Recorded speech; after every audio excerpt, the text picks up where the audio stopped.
আসসালামু আলাইকুম। আশা করি সবাই ভালো আছেন। তা আপনাকে দোয়া আমিও ভালো আছি। তা আপনাদের মাঝখানে আমি একটা ভিডিও নিয়ে এসেছি। তবে দেখেন ভিডিওটি সবাই মনোযোগ দিয়ে শুনবেন, দেখবেন। আর উপরে নিয়ে ধাক্কা মারবেন না, ভিডিও ফার্স্ট টু লাস্ট সবাই দেখবেন। বহুত উপকারী ভিডিওটা আপনাদের। দেখেন এই যে গাছটা সবাই চিনতে পারছেন আশা করি। এই গাছটার নাম কি সবাই চিনতে পারছেন?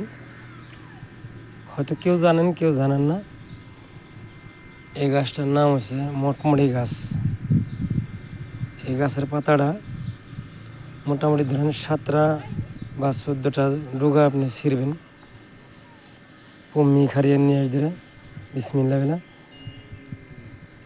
বা হিন্দু দাদারা দিদিরা আপনারা ভগবানের নাম নিয়ে মানে তুলবেন বলে আশা রাখছি।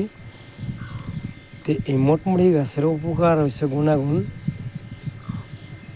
পেটে যে ফাফা ধরে থাকে, বদ হজম, হয়তো পেট বিষ করে, মুখ দিয়ে দুর্গন্ধ আসে, হয়তো পেট ফাফা, মুখ দিয়ে ঢেক আসে, গন্ধ ফাফা ঢেক আসে মুখে।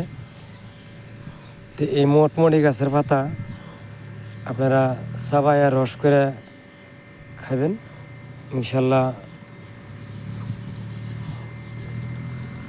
1 ঘন্টার ভিতরে রেজাল্ট পাবেন। 1 ঘন্টার ভিতরে ভালো হয়ে যাব। তো এই মটমড়ি গাছটা আপনারা অনেক উপকারী বস্তু এটার জন্যে। বা মুখ দিয়ে ফাফা ঢেকা হে, গুন্দা হে মুখ দিয়ে, তার জন্য বহুত উপকারী। হয়তো কেউ জানেন, কেউ জানেন না।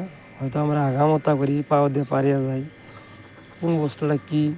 গজবিরি মানুষ আপনি আর আমি মিথ্যা হইতে পারি, কিন্তু গজবিরি কী তরুলতা সবাই বিশ্বাস করেন, বহুত উপকারী বস্তু। হ্যাঁ, কেউ তো নিজেও না জানেন তার ঠিক জঙ্গল বরাবর, কিন্তু আসলেতে এমন কোনো বস্তু নাই, এমন কোনো জঙ্গল নাই যে উপকারী জিনিস না। এগুলো সব উপকারী বস্তু, অনউপকারী বস্তু না। সবাই চিনতে পারছেন। তো আশা করি সবাই ভিডিওটি শেয়ার করে দিবেন, কমেন্টে জানাবেন ভিডিওটি কেমন লাগলো। তো দেখছেন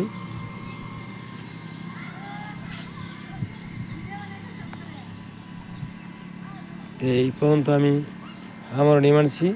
জয় হিন্দ, খুদা হাফিজ।